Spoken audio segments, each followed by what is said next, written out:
EIG, so the eigenvalue and eigenvector of the matrix B. So this eigenvalue function will return two matrices. So let me call P and Q equals to EIG of B. So you can see it returns you a P matrix and Q matrix, and Q is diagonal. So this diagonal matrix, then each one of these diagonal elements is one of the eigenvalue. And then each component, each column of the matrix P is one of these eigenvectors. And this P matrix is actually, MATLAB also makes sure this P matrix is an orthogonal matrix. So the way, the reason like MATLAB writes things in such a way is that you can always recover the matrix B through the eigenvalue decomposition. So you can do P transpose times Q times P, and that should do things in the opposite way, always do things in the opposite way.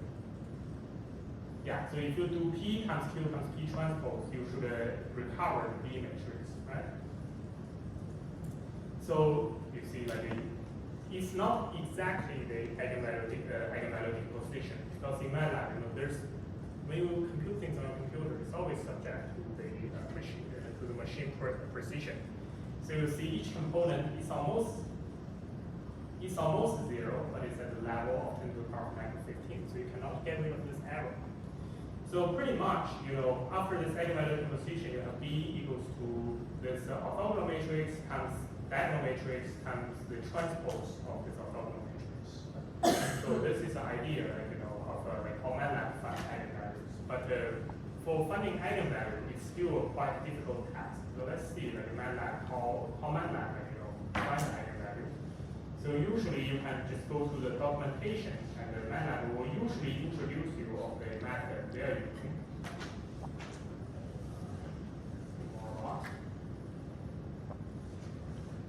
This is not as clear as the backslash documentation. But in MATLAB, they pretty much use all the algorithms we talked about in the past. But at the same time, it has to search for all the eigenvalues and eigenvectors. So the computation actually is quite big in MATLAB. Anyway, so that's all about the eigenvalue part. So the idea, what we learned during this part is that if you're dealing with a real symmetric matrix, try to get its eigenvalue. So usually, we went through three steps. The first step is that we have to transform a matrix into a tridiagonal form. And from the tridiagonal form, we can start to use the QR algorithm so that you can locate pretty much a bunch of eigenvalues. And once you have an estimation of the eigenvalue, go to the third step, that is to run the inverse iteration so that you can try to identify what are the exact eigenvalues and associated eigenvectors. Okay. All right. So let's see. Turn this off. So now, I think we have 10 minutes left. So actually, I'm pretty sure some of you will have a lot of questions. So I will end today's lecture early. So if you have any question regarding the inverse iteration, feel free to come and ask me.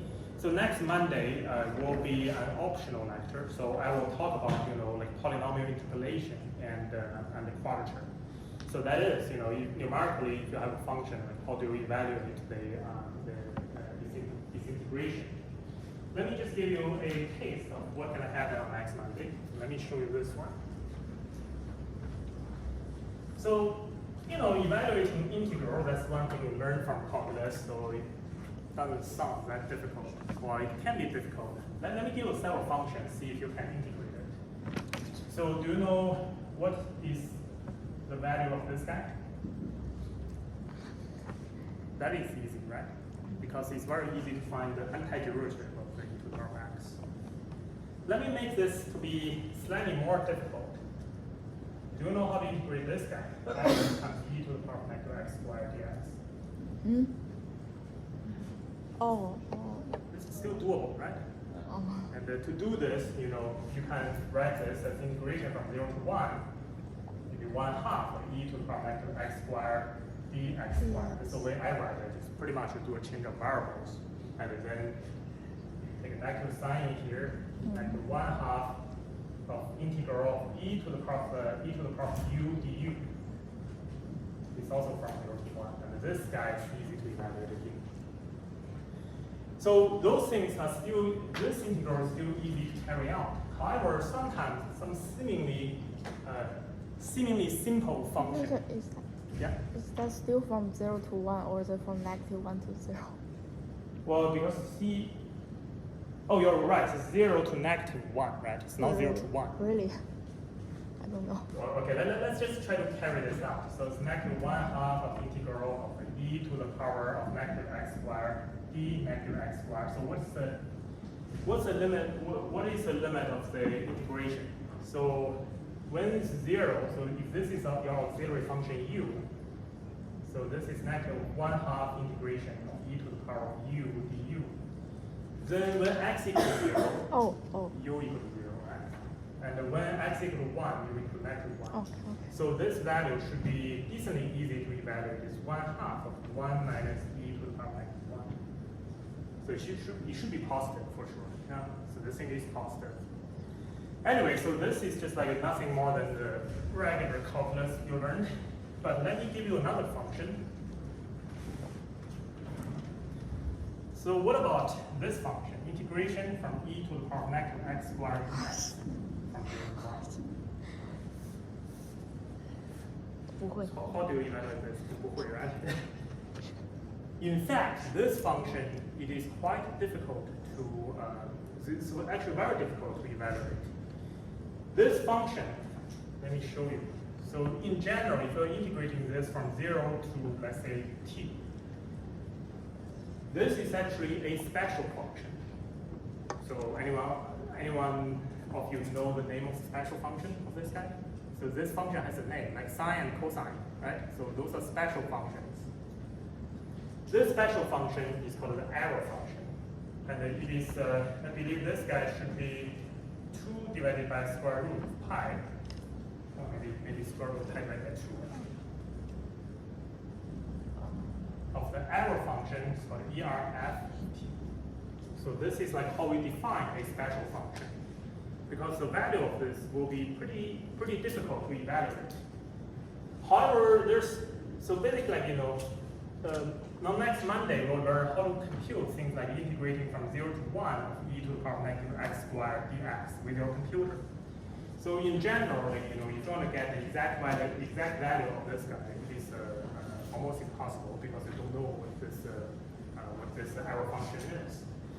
So that should be it for today, but let me just ask you one thing. So what if I'm integrating from -infinity to infinity of e to the power of -x dx? Can you evaluate this?